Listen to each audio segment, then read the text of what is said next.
Good afternoon, and thank you for joining us for an introduction to HPIO's 2017 Health Value Dashboard. I'm Nick Weislegel, Vice President of Strategic Communication at HPIO. The full dashboard, as well as an executive summary, 8-page snapshot, and other resources are available at our website, www.hpio.net. The slides for today's forum and a recording will also be posted to the dashboard page if you'd like to review them or share them with colleagues later. Because of the large number of callers we're expecting today, all phones have been muted. We're going to start with HPIO staff member Amy Bush-Stevens giving an introduction to the dashboard, and later we'll hear from Reem Ali. We'll also be joined by our partners at Ohio University who will answer any questions you may have about data analysis or dashboard methodology. Please feel free to type questions in the question box at any time, and at the end of the presentation, we'll try to get to as many questions as we can. If you don't see the question box, your control panel may be minimized. To bring it back, click the orange arrow in the corner of your screen. And now here's Amy. Good afternoon. We are so excited to be sharing the second edition of the Health Value Dashboard with you today. We're delighted to see folks from around the state on the webinar today. As many of you may know, we released the first edition back in 2014, and we have a commitment to updating the dashboard every 2 years. The Health Value Dashboard is a tool to track Ohio's progress toward health value, which we define as the combination of population health outcomes and healthcare spending. This is the conceptual framework for the dashboard, and you'll see on the right we have health value, and then to the left are all of the systems and environments that impact health value. So we have a poll question for you today that we're going to pull up here. And this is the first time we've done a poll on a webinar like this, so bear with us a moment. But taking a look at the domains to the left, so all of these factors that impact health, which dashboard domain do you most closely represent? So thinking about what your organization does, which domain is the best fit for your organization? Give you a minute here to fill out the poll. Healthcare system includes things like clinical preventive services, hospital utilization, timeliness and effectiveness of care, and behavioral health. Public health and prevention includes the public health system at both the local and the state level, communicable disease control, health promotion and prevention, and emergency preparedness. Access to care includes affordability and coverage, primary care, behavioral health access, oral health, and the healthcare workforce. The social and economic environment includes education, employment and poverty, family and social support, trauma, toxic stress, and violence. And then the physical environment includes air, water, and toxic substances, food access and food insecurity, housing, the built environment, access to physical activity, and transportation. All right, so it looks like most of you on the webinar have voted, so we're going to close the poll and share the results. Great, so it looks like we have really strong representation on the webinar today from public health and prevention at 45%, and then 24% from the healthcare system, 17% representing access, 12% for the social and economic environment, and 2% for the physical environment. Great, thank you for filling out that poll. I'll move us along to the next slide here. The dashboard puts data into context by looking at Ohio's performance relative to other states, so that's why we do the rankings. And then we also track change over time and identify Ohio's greatest health disparities and inequities. Ohio's primary audience is HPIO's primary audience is state policymakers, so this includes legislators and state agency leaders, and we know that improving health outcomes and addressing healthcare spending growth are significant concerns for policymakers and for others. So we believe that compiling this data in one place is an important starting place for improving health value in Ohio. And the dashboard is also a useful tool for prioritizing our challenges to guide action for improvement. We've received lots of feedback on how the 2014 dashboard was useful to decision makers in the public sector and in the private sector, and these are just a few quotes from our annual stakeholder survey about ways that folks have used the dashboard. So the first quote here is talking about how the dashboard has been used to persuade policymakers. The second is referring to it as a go-to document for shaping policy, and then also as a bipartisan source of information. I'll briefly describe these three key aspects of the dashboard development process: collaboration, rigor, and alignment. Since the beginning back in 2014, the dashboard development has involved collaborative input from many different sectors and stakeholders.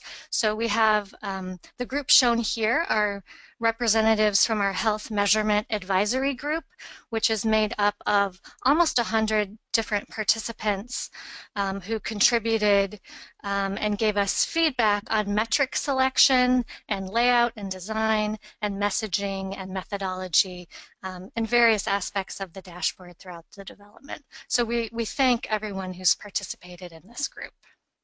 And the full list of participants is posted on the Health Measurement Advisory Group webpage. We also want to thank our partners at Ohio University, Ani Ruhil and Francesca Gordon.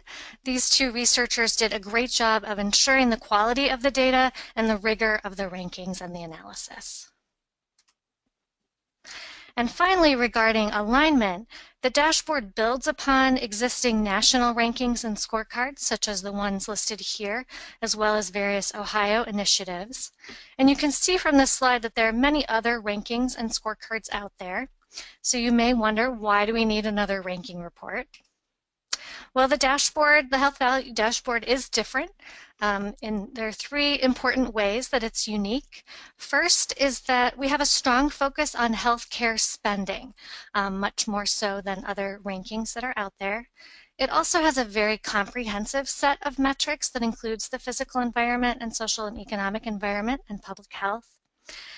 And it's also designed really for a policymaker audience. And so we have several documents that go along with the dashboard that are really designed to be at a glance and something that can be shared, for example, in a one-on-one meeting with a legislator. I want to highlight a few changes from the 2014 edition of the dashboard. So we've made several improvements to the dashboard this time around. The first is that we've added a trend section, so there's a greater emphasis on change over time in the dashboard this year. We also have a health equity profile section, so there's a more in-depth look at disparities and inequities. There was an improvement to the ranking methodology, and we've added a guide to improving health value, which is an online resource page with links to specific strategies to address the challenges that we identify in the dashboard. As we've mentioned, policymakers are the primary audience for the dashboard, so we really encourage you to share the dashboard with them and to use the dashboard in other work that you do, such as setting organizational and community priorities. So to facilitate this sharing of the dashboard, we've developed a series of different documents and tools that you can use, and these are all posted on the HPIO website on the dashboard page. There is the long version of the dashboard. There's also a shorter 2-page version and an 8-page version, an Excel file with all of the Ohio data. And there's also a place on the web page where you can order hard copies of the different versions of the dashboard. And now I'm going to turn it over to Reem Ali, who's going to talk about the results of the 2017 dashboard. Thank you, Amy. Good afternoon, everyone. So Amy gave you an introduction to the dashboard, and I'm going to review some of the dashboard findings. Spoiler alert, this part of the presentation is a bit more doom and gloom, so I promise you we will end on a more uplifting note. Ohio ranks 43rd on population health and 31st on healthcare spending out of 50 states and the District of Columbia. Our health value rank is a composite measure of our population health and healthcare spending ranks, equally weighted and relative to, again, other states and DC. On health value, we rank 46th, putting us right in the bottom quartile. What this means is that Ohioans are living less healthy lives and are spending more on healthcare than people in most other states. So one of the questions we like to ask is whether or not, when you saw the dashboard health value rank, whether it surprised you.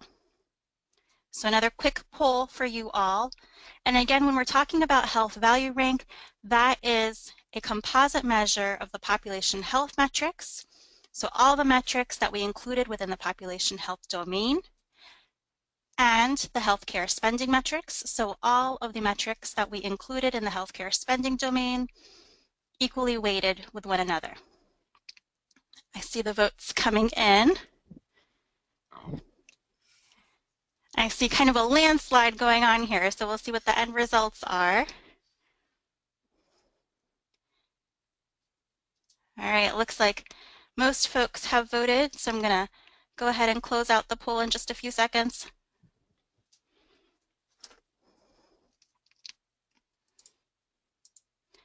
And what you all see is that the majority of you, about 2/3, were not surprised by these results, although some of you were surprised.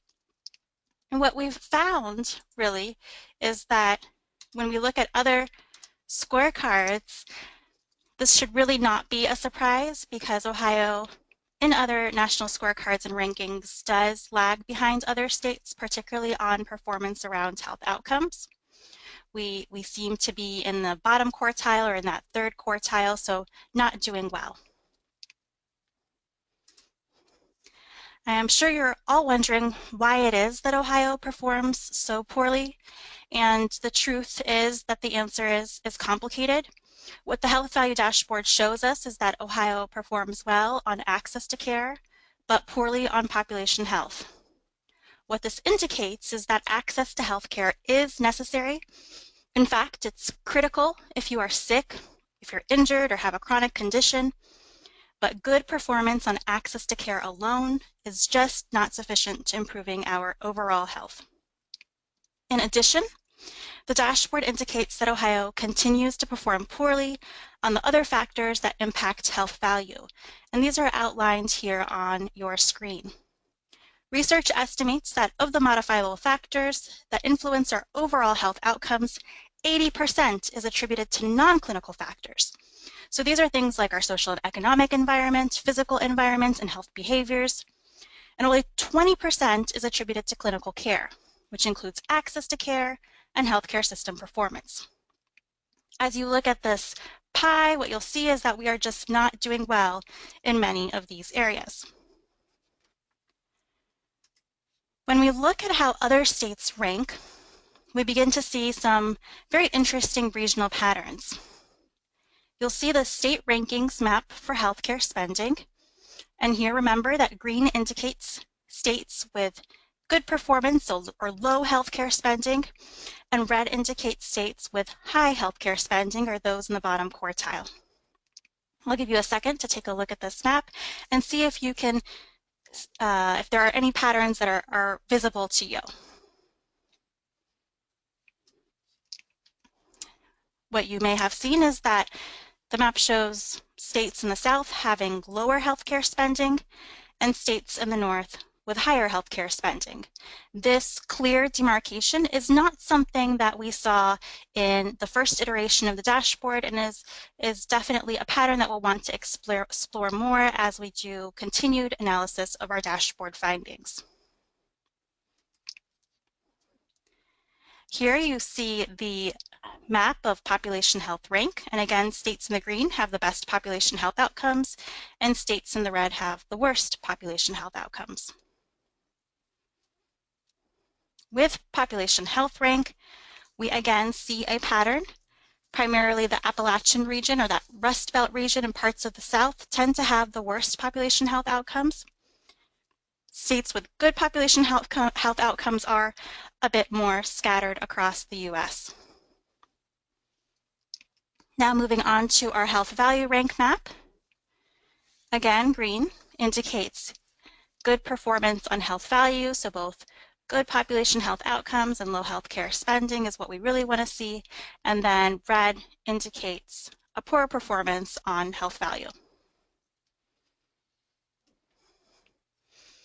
You'll note that there is wider geographic variation across the U.S. on health value rank, but we still do see some patterns. There are pockets of states in the Southwest that have a good health value rank, and then Ohio is joined by its neighboring states within the bottom quartile of health value. What this tells us is that there are many paths to health value, and it does not necessarily depend on the geographic or demographic characteristics of a state. We want to be in that green box, and those are states that are in the top 2 quartiles on population health outcomes and healthcare spending. So these are the states that have the best population health outcomes and the lowest healthcare spending. Some of the states in that top quartile box have large, diverse populations. They include states like California and Florida, and you'll note that others are relatively small, like DC and Hawaii. In addition, some have higher rates of poverty than Ohio, again, like Florida, also Arizona, and others have older populations than Ohio, like Iowa.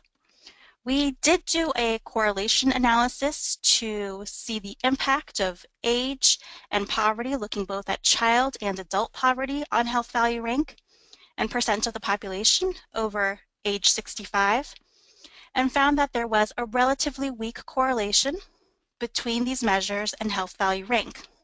What this tells us is that age and poverty are not driving the bus on health value. The dashboard also highlights some of Ohio's greatest health challenges, and these are metrics where Ohio is in the bottom quartile or metrics where Ohio is worsening. You'll see a few of these metrics on your screen, and they include infant mortality, cardiovascular disease mortality, adult smoking, and drug overdose deaths, where you'll note that we have greatly worsened. Another thing to keep in mind is that we did do another correlation analysis around adult smoking and health value rank, and what we found is that there was a very strong correlation, meaning that states with a lower percentage of adults who smoke perform better on health value. We also did identify some of Ohio's greatest strengths, metrics where Ohio is in the top quartile or where we have noted improvement. Again, just a few of these metrics are highlighted, and you'll see that we do have stronger performance on several access to care metrics, as well as youth marijuana use and heart failure readmissions. As Amy mentioned, another feature of the dashboard is highlighting trend over time. What we found overall is that Ohio, like most other states, is moving in the right direction with more metrics that have improved versus worsened. However, when we focus on some of our other domains, we do see a clearer story.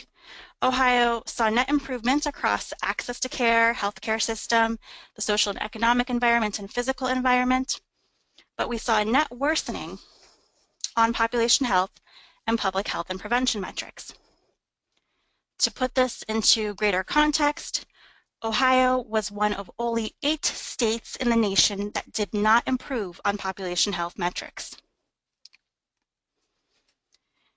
The dashboard also takes a closer look at trends on a few key metrics, highlighting policies that have been implemented in these states that may have contributed to better performance in those states on these metrics.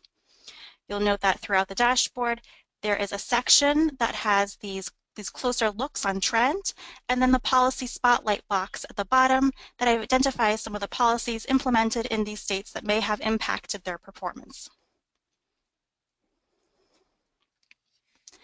As Amy mentioned, we also took a much stronger focus on equity in this iteration of the dashboard. We looked at both health disparities and the underlying drivers of health disparities or inequities across a set of metrics which were selected with the help of our wonderful dashboard equity work group. And then we examined those metrics by race and ethnicity, income level, education level, and disability status. Another quick poll question for you all. When you think about those population groups, which population group do you think experienced the largest disparities according to the dashboard? And you have four different choices here. Just to give you a bit more explanation of what we were looking at in the dashboard, within those population groups, we used something called a disparity ratio to calculate the magnitude of difference between the group with the best outcomes and the group with the worst outcomes when the data was available. And that helped us identify some of Ohio's greatest health disparities and inequities. I see the votes are coming in. Right now we have the low income group leading, followed by those with lower levels of educational attainment. I'm going to go ahead and close out the poll and then share the results with you all. And you are spot on. So 52% indicated that the low income group did experience the largest disparities, followed by low level of educational attainment. So you were right with regards to low income individuals. But when we take a look at the dashboard results, what we really found was that it were those with low income and Black Ohioans who are more likely to experience the largest disparities and inequities across metrics. We also, when possible, provided a calculation of the estimated impact if a disparity or an equity on a metric was eliminated. And this helps to answer the question, how many Ohioans would have a better outcome if their prevalence or exposure rate were that of the group with the best outcome? And just as an example, if you take a look at children exposed to secondhand smoke, you'll see that nearly 127,000 children in Ohio would not be exposed to secondhand smoke if the disparity between low income and moderate to high income Ohioans was eliminated. If the racial and ethnic disparity was eliminated, more than 130,000 Black children in Ohio would not be living in poverty. Those are some very startling numbers. Clearly, what this shows us is that in order to improve our health value rank, not only do we need to address those other factors that impact our overall health, but we also need to address the disparities and inequities that we see in our populations. Okay, so I shared all the bad news, and as I promised you, Amy is going to cheer you up and end on a more uplifting note. And I know Nick mentioned this already, but if you have questions, please do make sure that you go ahead and type them in the chat box, and we will answer them at the end of the webinar. All right, so I get to talk about the more hopeful news. So this is the glass half full. We want to point out that Ohio did improve performance on many specific metrics, and like most other states, we had more improvement than decline. So that is really a piece of good news. And we do know what works to improve health. There's lots of research evidence about policies and programs that improve health, including strategies that lead to healthcare cost savings. In the full report, we highlight a few examples where Ohio has improved and some of the policy changes that may have contributed to those improvements. So one example is adult smoking. And in recent years, Ohio increased the cigarette tax slightly and increased funding for tobacco prevention and cessation. And we have seen reductions in our adult smoking rate and youth tobacco use rate in recent years. We still obviously have a long way to go with smoking. We are in the bottom quartile for both adult smoking and for children being exposed to secondhand smoke, but we are seeing some progress in this area. Improved access to care is another example. Ohio extended Medicaid eligibility in 2014, and from 2013 to 2015, we had a significant decrease in the percent of Ohioans who went without care because of cost. So this improvement in access is one of Ohio's strengths that we should build upon moving forward.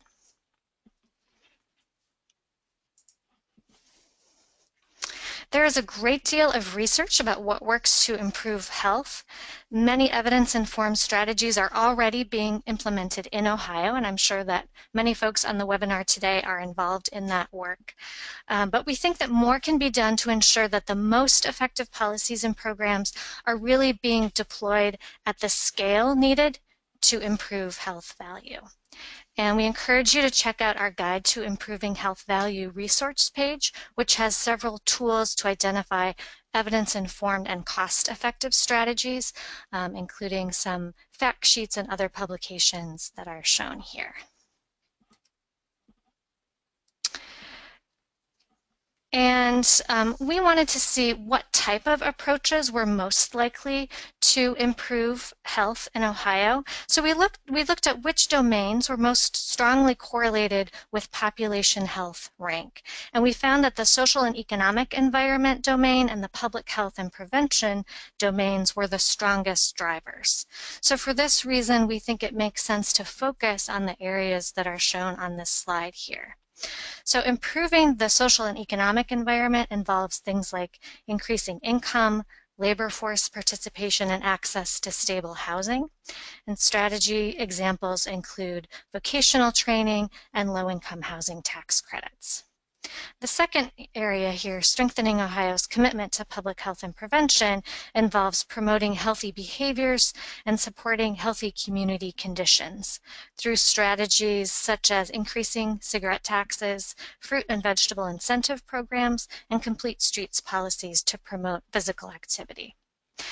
And finally, there's strong evidence that starting early to help children and families thrive is a good investment. So examples here include early childhood education and home visiting and school-based programs to prevent drug use and violence. The State Health Improvement Plan, which was released just this past February, includes many specific strategies for all three of these approaches. And there are strategies you can find in the SHIP that can be implemented at the state level and at the local level. If you remember anything from this webinar today, here are three key things to remember. The first is that Ohio ranks 46th on health value.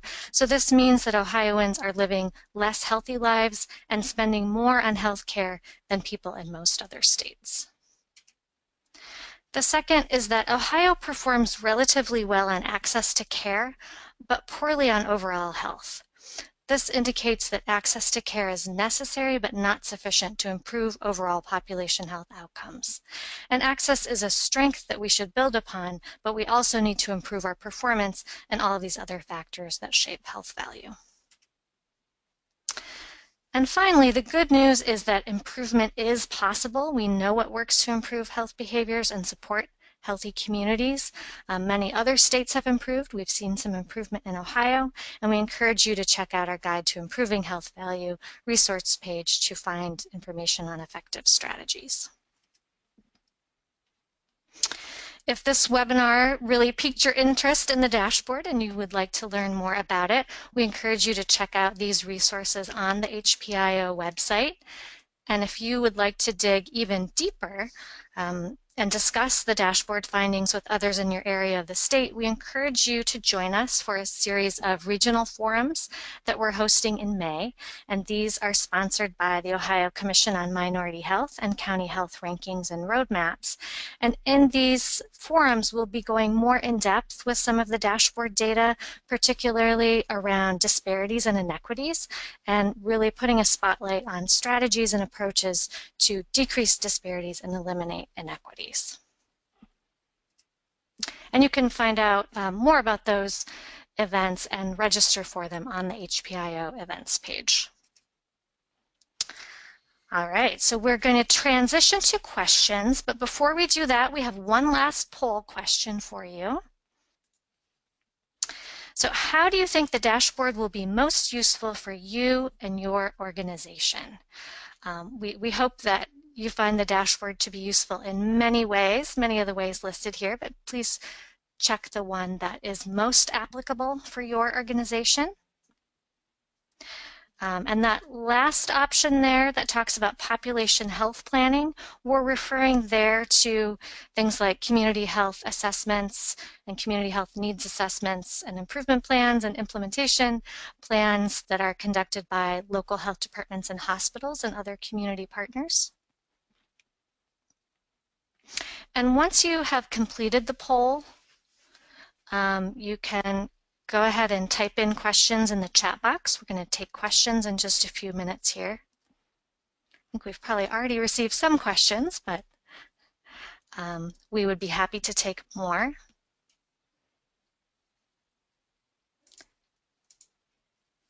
All right, so it looks like the most common way that folks are planning to use the dashboard is internally and externally for population health improvement planning. And we certainly did hear a lot about folks using the dashboard in that way from the 2014 dashboard. And there is also a great deal of alignment between the dashboard and the state health assessment. So that is useful. And then we also see 18% of you said you're planning to use it internally to identify organizational priorities. And then some others are planning to use it to educate policymakers and to advocate. Great, well that's great to see, and we hope that the materials posted on the HPIO website will be useful for those purposes. And we are now going to open it up for questions. All right, the first question that we got is that someone wants to know that a question about the spending metrics. They want to know, are these based on state budgets and not total healthcare spending in the state? And the example they gave is not including federal funds of various sorts when we report about spending metrics. That's a great question. So with the spending domain, what we did across all domains is make sure that we use the best available, publicly available sources that provide the most recent data. This was particularly important for healthcare spending metrics because oftentimes data on healthcare spending, particularly at the national level, is a bit outdated. Now with the healthcare spending measures are things like total out-of-pocket spending, employer spending, so spending on both family premiums and single premiums, marketplace spending, so average monthly marketplace premiums, and also Medicare spending. All of that is rolled into the healthcare spending rank. We also include measures around Medicaid and other public health spending. With Medicaid spending, those metrics are included in the dashboard in the healthcare spending domain. However, they are excluded from the ranking, and this is because we cannot do an apples-to-apples comparison of Medicaid programs across states due to variation in the administration, benefits, eligibility levels across Medicaid programs that do impact spending. And so with our advisory group that we had early on, the decision was to not include Medicaid spending in particular in the health value rank. But as you can see, healthcare spending does address many of the other areas around total healthcare spend. All right, thank you. The next question is, did you find that disparities in access between urban and rural areas had an impact on Ohio's health metrics? So within this dashboard, we didn't look particularly at disparities across geography. What we have done is indicate on our dashboard website in a matrix where that data is available, and we link to other areas or other sources where that data might be broken out or broken out for you. So it's not something that we looked at specifically for the dashboard. However, it is something that we would be interested in doing more analysis on. All right, and then moving on to the next question then. Are there local policy recommendations? Yeah, so the materials that are posted on the Guide to Improving Health Value do provide some specific policy options for both state and local policymakers. So we have a few fact sheets that are specific to state policy options. But the State Health Improvement Plan, if you go to that page, you'll find community toolkits that have a list of specific policies and programs that can be implemented at the local level, and many of those are policy-related approaches. All right, and then moving on to the next question. Do you provide any data or comparisons at the county level? So the dashboard is all state level data, but we do have a crosswalk posted on the dashboard webpage that links to sources where the local level data are available. For some of the metrics in the dashboard, it is only available at the state level, but whenever it is available at the local level, we try to point out and provide a link to where you can find that data. All right, and then another question relates to kind of how metrics are selected. This person wants to know, everyone wants to ask if you could describe how a data set is included or excluded from your process. How are the metrics established? Are cost of new data considered when determining if an issue is reviewed? Sure, so the dashboard selection process began initially in 2014 for the first edition of the dashboard. And we started by looking at those national scorecards and rankings that I referred to earlier and pulling metrics from those sources whenever possible so that we could align with those. And then we looked to fill in the gaps by consulting with members of the Health Measurement Advisory Group. So we had metric selection work groups for each of the domains for the dashboard that were made up of subject matter experts in those areas, and they helped us to identify some additional metrics and sources that we hadn't already identified from that national scan. And then we have a set of criteria for deciding whether or not to include a metric in the dashboard, and those criteria are listed in the dashboard publications, but they include things like the data quality and the timeliness of the data. So ideally, the metrics in the dashboard are updated annually or semi-annually and are coming from reputable national sources. And all of the sources used in the dashboard are publicly available, so we're not actually paying for the data. It comes from 58 different publicly available data sources. Okay, and then the next question is, why are population health strategies such as increasing the proportion of cancer screenings, control of A1C, increasing all CDC recommended vaccines, etc., not included in recommendations in the domain of population health? So when you look at the population health domain that is focused on health outcomes, those types of strategies are related to metrics that we measure within the healthcare system performance domain. So we do have measures around diabetes, cancer screenings, and then as far as vaccinations, that's in the public health and prevention domain. And so there are strategies in the state health improvement plan that can address some of these issues. But what we found with the dashboard is to have the biggest impact where there were strong correlations between population health and the other domains. We're really on focusing on the strategies around social and economic environments and public health and prevention. And so Amy had listed what some of those strategies were. But as far as the strategies that were noted as far as cancer screenings and A1C and CDC recommended vaccinations, you may find more specific healthcare system and access strategies in that section of the State Health Improvement Plan.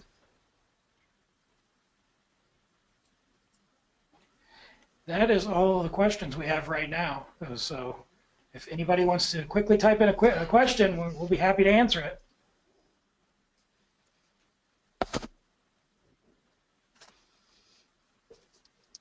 Last chance. And Amy and I are certainly available to answer questions. You can shoot us an email or give us a call, and our contact information is on the screen. We'd be happy to answer any other questions that you may have. We thank you for your attendance of this webinar today. We hope that you have learned some useful information and that you're able to take the dashboard back to your organization or the work that you do and utilize it and and find that the findings are helpful in your work. Thank you.